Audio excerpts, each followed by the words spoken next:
nshuti bakunzi b'umukiza cano, turabasuhuje aho muri mu mpande enye z'isi. Turabashuhuje Kristo Yesu ashimwe. Imana ibahe umugisha kubwo guhitamo uyu muyoboro ubagezaho ijambo ry'Imana. Muri aka kanya rero tugiye kuganira ku mibereho y'abantu.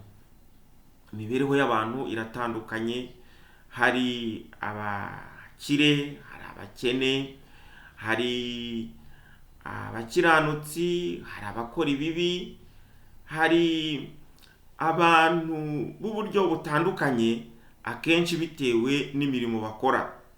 Haleluya.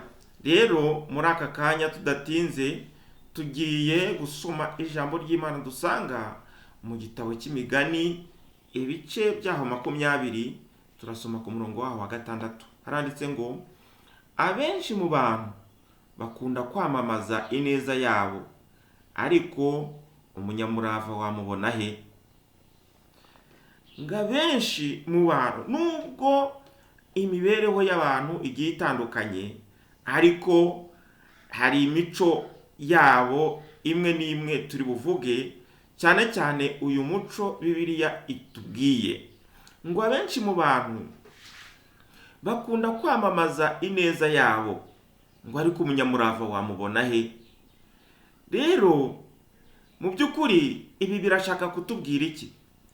Birashaka kutubwira ngo mu bantu, kandi koko nibyo, mu bantu akenshi iyo umuntu yakoze ikintu cyiza aba yumva cyamenyekana, ndetse abantu benshi bakakimwubahira. Ariko Bibiliya yo iratubwiye ngo ni ukuri pe, abantu benshi baba bashaka yuko ineza yabo rwose imenyekana, bakanayamamaza rwose. Ahangaha ntabwo nshatse kuvuga abantu bafite ibikorwa byabo, abantu bakora bizinesi bamamaza ibikorwa byabo. Ni byiza cyane, bituma bimenyekana, abantu bakaza kugura. Ariko ahangaha turi mu buryo bw'ijambo ry'Imana. Hari abantu bakunda kwimenyekanisha bakoze igikorwa kigaragarira amaso y'abantu ko ari igikorwa cy'ubukiranutsi, bakumva abantu babamenya kugira ngo babibubahire, bavuga bati bari abantu ni abagira neza. Nicyo gituma Bibiliya itubwiye ngo uyu muco ni ufitwe n'abantu benshi. Abantu benshi baba bumva bakora ibyiza ku karubanda kugira ngo abantu babarebe. Nyamara siko ijambo ry'Imana rivuga. Riratubwira ngo ineza yanyu ntikamenywe n'abantu bose. Haleluya. Kandi icyo utangiye mu kiganza cy'iburyo, ikiganza cy'ibumoso ntikikabimenye. Haleluya. Kuko data uri mu ijuru, haleluya, ureba hiherereye azaguhemba. Niba ushaka rero igihembo gituruka kuri data wo mu ijuru, niba ushaka igihembo giturutse ku Uwiteka, haleluya, ntukagire gute, ntugakore ibintu, ntukagire neza ugambiriye ko abantu bakureba, ugambiriye ko abantu bakwishimira, ugambiriye yuko abantu baappreciatinga ineza yawe. Ijambo ry'Imana rero riratubwiye ngo ariko umunyamurava wamubona he? Haleluya. Haleluya. Iyo usomye Bibiliya y'Icyongereza baravuga ngo but the faithful man, haleluya, umunyamurava mu byo gukiranuka, umunyamurava mu byo kwizera wamubona he?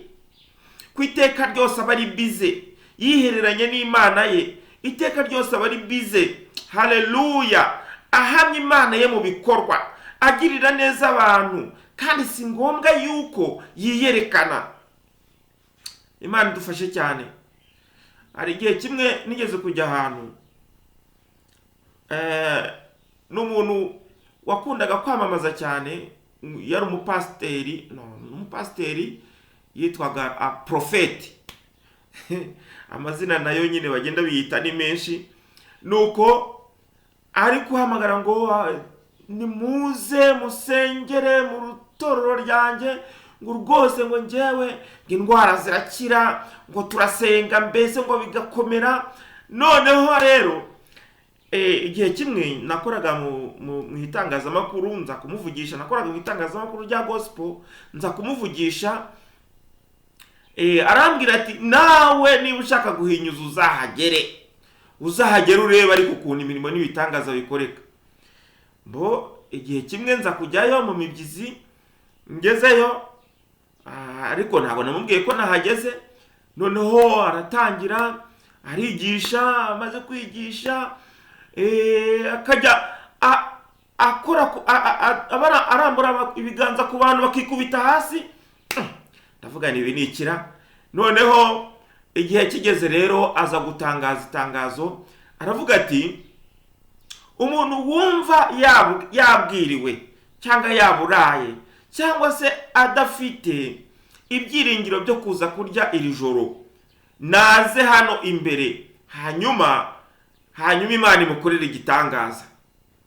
Abantu baragenda bajya imbere, noneho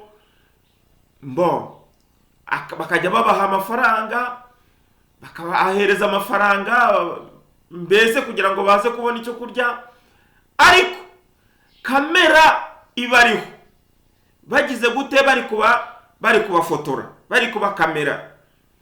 Noneho ndavuga ni wa muntu koko ni umugira neza pe, ni umugira neza rwose, ariko rero nanjye reka nzamuhamagare mubwire ko mfite ikibazo, ariko atari muri cya gihe cy'amateraniro, kanze kumuhamagara mubwire ko mfite ikibazo. Uriya muntu nabonye ufasha abantu, buriya wenda nanjye ikibazo cyanjye aracyumva. Naje kumuhamagara mubwiye icyo kibazo, ahita akupa telefone. Ubwo rero nangira kwibaza ntese uyu muntu wagaragaje ko ari umugira neza, agaragariza isi yose, biri guca ku mateleviziyo ko ari guha abantu amafaranga kugira ngo itorero rye barihururire, abantu barizemo, ibyo ngibyo bishatse kuvuga iki? Haleluya. Ubwo rero nsanga iri jambo rivuga ngo buriya abantu benshi bishimira yuko ineza yabo yakwamamara, ariko reka nkubwize ukuri, niba ushaka yuko ineza yawe yamamara, ako kanya utandukanye n'Uwiteka. Igihembo cyawe urangije kugihabwa na ba bantu, ariko niba ushaka yuko, haleluya, ineza yawe imenywa n'Uwiteka, haleluya, gira umurava, komeza umurava wawe, kandi uwo murava umenywa n'Uwiteka gusa. Si ngombwa, biranashoboka yuko ibyiza wabikora abantu bakureba, ariko umutima wawe, haleluya, ukwemeza yuko uri kumwe n'Imana gusa. Umutima wawe utakwemeza yuko ibyo ngibyo bikoreye kugira ngo abantu bakurebe cyangwa se bagushime. Haleluya. Imana ishimwe cyane. Reka nkubwire, ineza yawe imenywe n'Uwiteka. Ibyo Yesu nawe yaje kubivugaho. Haleluya. Yaje kubivugaho muri Matayo. Haleluya. Buriya Yesu ni mwiza. Aza kuvuga aya magambo ngo nimusenga ntimukamere nk'iryarya, kuko bakunda gusenga bahagaze mu masinagogi no mu nzira ngo abantu babarebe. Ndababwira ukuri yuko bamaze kugororerwa ingororano zabo. Wehoho nusenga ujya winjira mu nzu, ubanza ukinga urugi, uhere ko usenge so mwihereranye, nuko so ureba ibyiherereye azakugororera. Imana iguha umugisha. Mwene data, niba wumva ushaka kuba inshuti n'Imana, kora ibintu byawe wihereranye n'Imana, apana kugira ngo abantu bakurebe ngo buriya muntu ngo kubera ko ngo ahoraza mu masengesho ngo ni umukristo pe, nguriya muntu ngo kubera yuko yubahiriza gahunda z'itorero ngo buriya rwose ngo ni umukiranutsi. Nyamara wagera hiherereye ugatangira gukora ibibi. Rero reka nkubwire mwene data, umunyamurava, haleluya, wamubona hehe? Niko Bibiliya itubwiye. Umukiranutsi wamubwirwa n'iki? Haleluya. Ukora neza wamubwirwa n'iki? Ko Imana ari imuzi. Haleluya. Imana ikugirire neza mwene data. Uhereye umunsi wa none kora ibintu byawe. Niba ibintu byawe ushaka ko bibamo Imana, niba ibintu byawe ushaka ko byitwa imirimo yo gukiranuka, bikore wiherereye. Haleluya, wihereranye n'Imana. Niba ushaka gufasha umuntu, si ngombwa kugira ngo abantu bose babimenye, ahubwo mufashe so wo mu ijuru. Haleluya, ubireba azakugororera. Imana iguha umugisha mwene data. Ariko rero reka ngusabe akantu gatoya, kandi ako kantu nukuri umbabarire umfashe ugakore kanda subscribe. Haleluya, kanda subscribe, uraba unshyigikiye kandi ushyigikiye n'ubutumwa bwiza bw'amahoro. Imana iguha umugisha mwene data. Wenda wajyaga ukora ibintu byiza ariko utazi yuko kubyamamaza ari icyaha ndetse ko nta kintu biba bikimaze. Ariko rero uyu munsi wa none tangira icyo ukoresheje ukuboko kwawe kw'iburyo, ukw'ibumoso ntikukabimenye. Niba ugiriye umuntu neza, si ngombwa yuko abantu babimenya, ahubwo so mu ijuru bireba azakugororera. Haleluya, Imana iguha umugisha. Reka dufatanye gusenga. Uwiteka Mana ishobora byose, uri mwiza.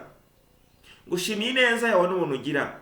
Ngushimiye uyu muntu waruteze amatwi buno butumwa bwiza. Uwiteka umuha umugisha kandi umurengere. Ndetse nyakubahwa Imana, ibimurwanya bitsindwe mu izina rya Yesu Kristo. Umugote nk'uko imisozi igose Yerusalemu. Ijambo wandikishije riravuga ngo ni kugota abantu bawe uhereye none ukageza iteka ryose. Izina ryawe ni ryuhanga Imana, ni mu izina rya Yesu. Amen.